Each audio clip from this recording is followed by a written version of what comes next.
সম্মানিত দিনী ভাই বোন, তিন শ্রেণীর মানুষ জান্নাতে যাবে না। এক শ্রেণীর মানুষ যারা বিড়ি, তামাক, জর্দা, সিগারেট, গুল, নেশাদার দ্রব্য খায়, পান করে। আত্মার বিরুদ্ধে লড়তে হবে, এটাই সবচেয়ে বড় জেহাদ।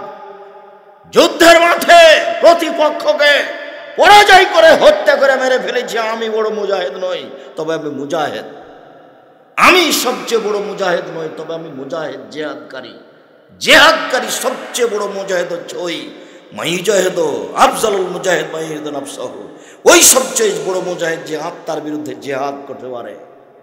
আব্দুর রাজ্জাক সাহেব বললেন, বড় মোবাইলে পেশাব করে দাও, কিন্তু চিন্তা ভাবনা করে বললাম আর কোনোদিন এই মোবাইলে ল্যাংটা মেয়ে দেখবো না, আর আমি কারোর সাথে গল্প করব না। খুব পরিকল্পনা গেলাম। রাত্রে যখন শুইতে যাচ্ছি, ঘরে কেউ নেই, কার লাইটটা অফ করে দিয়ে শুইতে গেছি, আবার হাত খান ধীরে চলে গেল। এর নাম শয়তান। এখন নিজেকে টিকে রাখেন দেখি, এরই নাম জিহাদ। আজ থেকে আর সিগারেট মুখে দিব না, দেখি পারা যায় কিনা, এরই নাম জিহাদ। এরই নাম মনের বিরুদ্ধে চলা। মন বড় শয়তান। আল্লাহ বলছেন, ইন্না নাফসা মারদু বিসুয়ে, নিশ্চয় মন, আত্মা মানুষকে পাপের আদেশ করে। মন বড় খারাপ। আকল, বিবেক আপনার পক্ষে, আর মন আপনার বিপক্ষে। বিষয়টি অতীব জটিল। রাসূল সাল্লাল্লাহু আলাইহি সাল্লাম বলেন, হজবাতিন নার বিশাহওয়াত হজবাতিল জান্নাত বিল মাকারে, মনের ইচ্ছা দ্বারা, প্রবৃত্তি দ্বারা জাহান্নাম ঘেরা আছে। ত্যাগ, তিতিক্ষা, নিয়ম নীতি, কষ্ট, ক্লেশ দ্বারা জান্নাত ঘেরা আছে। জান্নাত পাওয়া টপ ব্যাপার, জাহান্নাম পাওয়া সহজ। মন মতো চললেই জাহান্নাম পাওয়া যায়, প্রবৃত্তি অনুযায়ী চললেই জাহান্নাম পাওয়া যায়। প্রবৃত্তি অনুযায়ী চলে কে? দাড়ি চাঁচে যে, দাড়ি চেঁচে বেটি ছেলে সাজতে চায়। দাড়ি নাই কার? মহিলা মানুষের। আপনি দাড়ি থাকবে পুরুষ, আপনি এটা বুঝাবে পুরুষ। দাড়ি থাকলে পুরুষত্ব ক্ষমতা বেড়ে যায়, স্ত্রী খুশি হয়। শুনুন, দোকানে বসে আড্ডা পিটে যে মন মতো চলে সে, মন মতো চলে যে জাহান্নামে যাবে সে। দোকানে বসে বাড়িতে ল্যাংটা মেয়ে দেখে যে, মন মতো চলে সে, মন মতো চলে যে জাহান্নামে যাবে সে। সুদ ঘুষ খায় যে, মন মতো চলে সে, মন মতো চলে যে জাহান্নামে যাবে সে। টাকনোর নিচে প্যান্ট পরে যে, মন মতো চলে সে, মন মতো চলে যে জাহান্নামে যাবে সে। নগ্ন পোশাক পরে যেসব মহিলারা, মন মতো চলে তারা, মন মতো চলে যারা জাহান্নামে যাবে তারা। ফ্যাশন বোরকা পরে ঢং দেখিয়ে চলে যারা, মন মতো চলে তারা, মন মতো চলে যারা জাহান্নামে যাবে তারা। শুনুন, রাসূল সাল্লাল্লাহু আলাইহি সাল্লাম বলেন, হজবাতিন নার বিশাহওয়াত, মনের ইচ্ছে দ্বারা জাহান্নাম ঘেরা আছে। মন মতো চলাই বিনিময় হলো জাহান্নাম। মনের বিরোধিতা করতে পারে যে, সেই হলো সবচেয়ে বড় মুজাহিদ। মনের বিরোধিতা করতে পারে যে, সেই হলো সবচেয়ে বড় মুজাহিদ। আজ থেকে আর আমি বিড়ি সিগারেট পান করব না, খাবো না। কেন? আমি পশু প্রাণী নই, আমি কথা বুঝি। বুঝেও বুঝে না, ওরা অন্তর আছে, বুঝে না। দেখেও দেখে না, ওরা চক্ষু আছে, দেখে না। শোনেও শোনে না, ওরা কান আছে, শোনে না। উলায়েকা কাল আনাম, তারা পশু প্রাণীর মতো, তারা গরু ছাগলের মতো, তারা কুকুর শ্রীগালের মতো, বালহুম আযাল, বরং তার চেয়ে খারাপ। বুঝেও বুঝে না যে সে তো পশু প্রাণীর মতো, গরু ছাগলের মতো। বুঝলাম যে বিড়ি সিগারেট জর্দা আর খাবো না, এরপরে একটু পরে আবার খাচ্ছি, তাহলে বুঝেও বুঝিনি আমি কি তাহলে গরু ছাগল? গরু ছাগল বুঝে না। কতদিন আপনাকে আমি এ কথা বললাম, আমার নিজের কথা বলছি। আমার আব্বা কৃষক মানুষ, জমি চাষ করার পরে গরু ছেড়ে দিলে আমরা মাঠে গরু নিয়ে চড়াতাম। যখন গরু ধানের ক্ষেতের দিকে যেত, তখন বলতাম, থেমে গেছে, একটু পরে আবার যাচ্ছে। তার মানে বুঝেও বুঝেনি, তাই তো গরু। ও তো বুঝলো, কিন্তু আসলে এইভাবে বুঝেনি যে যেতে হবে না। বুঝে থেমেছিল, একটু পরে আবার যেতে লাগলো, এই জন্য ও গরু। আমি তো বুঝলাম যে বিড়ি সিগারেটগুলো খাওয়া হবে না, তারপরে আবার খাচ্ছি কেন? তাহলে কি আমি পশু প্রাণীর মতো? হ্যাঁ, পশু প্রাণীর মতো, তবে পশু প্রাণী নন। কেন? পশু প্রাণী কোনো দিনই বুঝবে না, আর আপনি ইচ্ছা করলে বুঝতে পারবেন। এই জন্য আল্লাহ আপনাকে কুকুর সিরিয়াল বলেননি, বলেছেন কুকুর সিরিয়ালের মতো। বুঝেও বুঝে না, ওরা অন্তর আছে বুঝে না, দেখেও দেখে না, ওরা চক্ষু আছে দেখে না, শুনেও শুনে না, ওরা কান আছে শুনে না। উলাইকা কারানাম, তারা পশু প্রাণীর মতো, তারা গরু ছাগলের মতো, তারা কুকুর সিরিয়ালের মতো, বালহাজাল, বরং তার চেয়ে খারাপ। সম্মানিত দিনী ভাই বোন,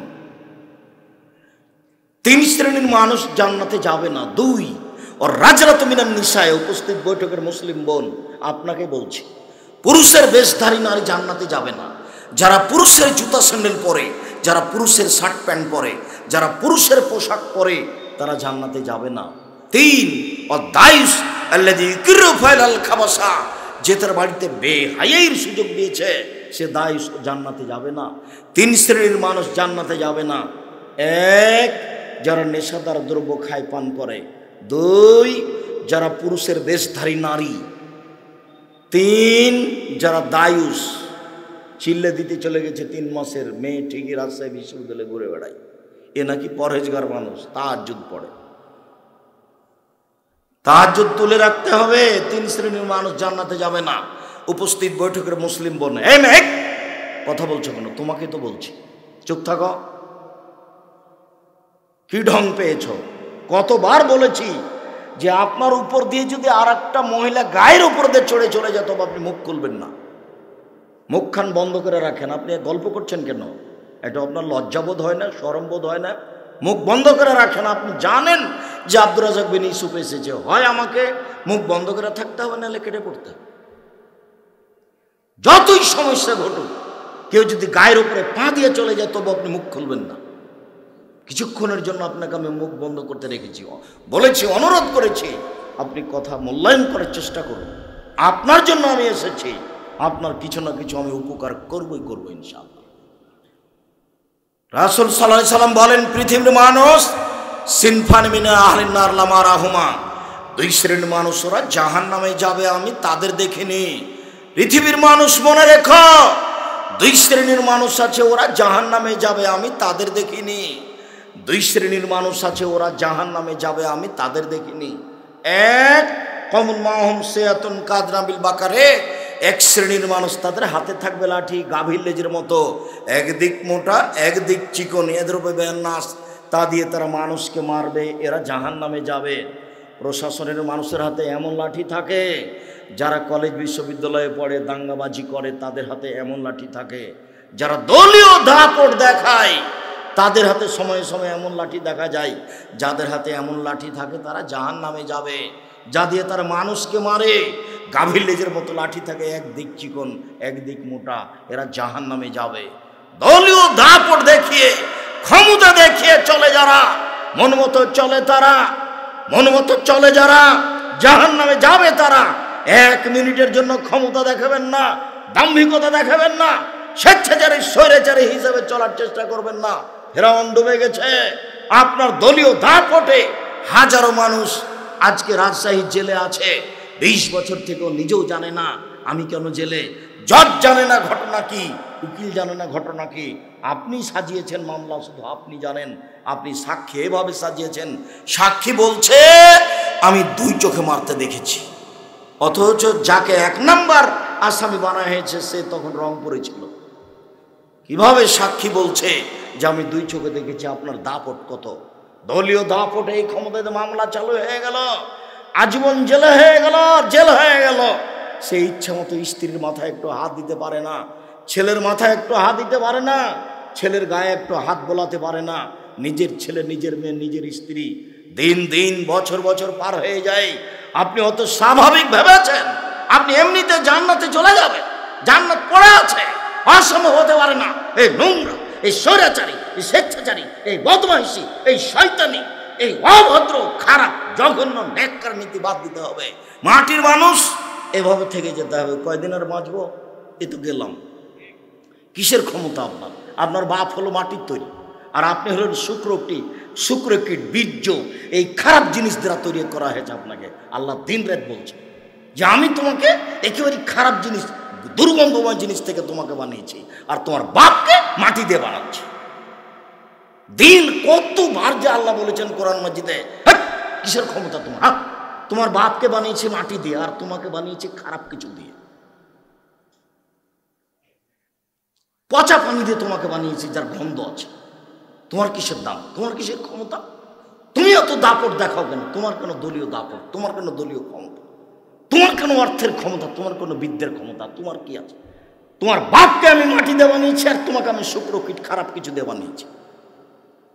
তোমার কোনো ক্ষমতাই নেই। তুমি একেবারে মাটির মানুষ হয়ে থাকবা, 2 দিন বাঁচবা, একবারে নিঃস্ব হয়ে থাকবা, কারোর সাথে হইচই নেই, কিচ্ছু নাই, একেবারে মাটির মানুষ। ভাইটা যে হয়ে গেল, আল্লাহ ভরসা। ভাই যে আপনার ছেলে মেয়েকে এভাবে মেরে দিল, বিচার ওপরে হোক। আপনি তো দেখছেন যে বয়স আপনার সেদিন ছিল 40, আজকে হয়ে গেছে 60। আপনি কি করতে চাচ্ছেন এইভাবে? দলীয় দাপট দেখিয়ে, ক্ষমতা দেখে চলে যে মন মতো চলে, সে মন মতো চললেই জাহান্নাম হবে। 2 শ্রেণীর মানুষ জাহান্নামে যাবে, আমি তাদের দেখিনি। 1 শ্রেণীর মানুষ যাদের হাতে থাকবে লাঠি। 2, উপস্থিত বৈঠকের মুসলিম বোন শোনেন, আপনাকে বলছি, এদিকে শোনেন, আপনাকে বলছি। 2, নিসাউন, মহিলা, কাশে এতন, কাপড় পরে থাকে, আর এতন, উলঙ্গ, মমিলাতুন, পুরুষকে নিজের দিকে আকৃষ্ট করে, মায়লাতুন, তারা নিজেরা আকৃষ্ট হয়, লাইট খোলান জান্নাত, এরা জান্নাতে যাবে না। জান্নাতে তো যাবে না, যাবেই না। ওলা ইয়াজিদনা রিহাহা, জান্নাতের গন্ধ পাবে না। ফাইনা রিহাহা লা তুজাদু মিন মাসরিতি কাদা ওয়া কাদা, যে জান্নাতের গন্ধ পাওয়া যায় 1 বছরের দূরত্ব পথ থেকে, এটা জান্নাত। এখানে একটা দ্রুতগামী ঘোড়া এখান থেকে দৌড়াতে আরম্ভ করলো, 1 বছর দৌড়িয়ে যত পথ যাবে, সেই পথের মাথায় যদি আপনি দাঁড়ান, তাহলে জান্নাতের গন্ধ পাবেন। এই মহিলারা জান্নাতের গন্ধ পাবে না। আপনাকে বাজার যাওয়া লাগে কেন? আপনি কি করে রাজশাহী শহরে কাপড় কিনতে চলে গেলেন? আপনার স্বামী মরে গেছে, ছেলে কি মারা গেছে, দেবর নেই, ভাসুর নেই, বাপ নেই, চাচা নেই, বেটা নেই, আত্মীয় স্বজন নেই, কোন শরমে আপনি বাজার যান? আপনার একটু লজ্জা হয় না কেন? আস্কারা মাস্কারা লাগিয়ে পুরুষের ধাক্কা খান, আর সারাদিন বাজারে বাজারে ঘুরেন। কই, আমরা তো একদিনও যাই না, তো আছি তো পৃথিবীতে বেঁচে, কোনো দিন নয়। না খেয়ে কি মরে গেছি? বেঁচে আছি তো। কোনো দিন জীবনে 4 স্টলে বসিনি, দোকানদার শুধু নাম জানে, চেহারা দেখেছে কি না কে জানি, তা আছি তো বেঁচে। 97 সাল থেকে নদাপাড়াতে আছি। 4 স্টলের লোককে গিয়ে বলেন তো দেখি,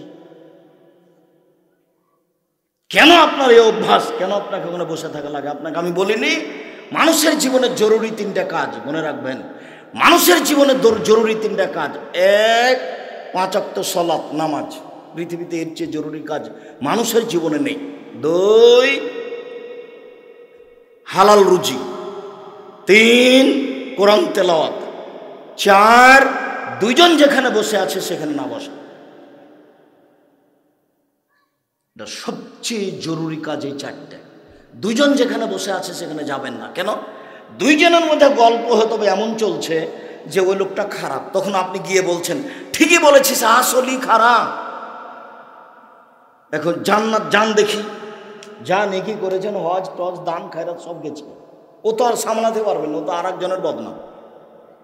যা করেছেন সব বিচারের মাঠে নেকিটা ওকে দিয়ে জাহান্নামে যেতে হবে। ওটা মানুষের মান সম্মানের হানি হয়েছে। ফেসবুকে লিখে দিতে পারলেই হয়। এই চ্যাংড়া পেলে যেগুলো 2-1টা কথা লেখা, আমি তো কোনোদিন দেখিও না, আমি বুঝবো না, বুঝিও না। আমার মোবাইল রিং হলে আমি অন করতে পারি, আমি তো আপনার নাম্বারটাও সেভ করতে পারি না। কেউ যখন একটু কিছু বলে তখন আমি বুঝতে পারি যে কে কি বলছে। তাছাড়া ও দিন রাত আমার বিরুদ্ধে বলুক না কেন, আমি কিছুই জানি না। আমি কোনোদিন কাউকে হিসাবও করি না। ও যদি সারা জীবন আমাকে গালি দেয়, তা আমি তার নামটা নিয়ে কিছু বলবো এটা আমি প্রয়োজন মনে করি না, আমি প্রয়োজনই মনে করি না। ও যদি বলতে বলতে বলতে বলতে আমাকে ধুয়ে ছেড়ে দেয়, দিয়ে বলে দেয় যে চাঁপাইনবাবগঞ্জের একটা আস্ত মূর্খ মানুষ, এই যদি বলে, তবু আমি আর আমার গায়ে একটু রাগ ধরে না। গায়ে একটুকু রক্ত রাখিনি, সব পুজ রেখে দিই যেন প্রতিক্রিয়া না করে। মানে হিসাবই করি না, আমি ধর্তব্যে রাখি না তাকে, তার নামটা না আমি প্রয়োজনে মনে করি না, এমনি বেঁচে আছে অটোমেটিক, এমনিতেই। না দলীয় ক্ষমতা আছে, না বংশীয় ক্ষমতা আছে, না আর্থিক ক্ষমতা আছে, অর্থ নেই, টাকা পয়সাও নেই, নিঃস্ব মানুষ এমনি আছে। কোটি কোটি টাকা খরচ হয় আমার হাতে, আমি একেবারে নিঃস্ব মানুষ, কোনো ক্ষমতা নাই, ক্ষমতা দিয়ে কিছু করতে আমি রাজি নই।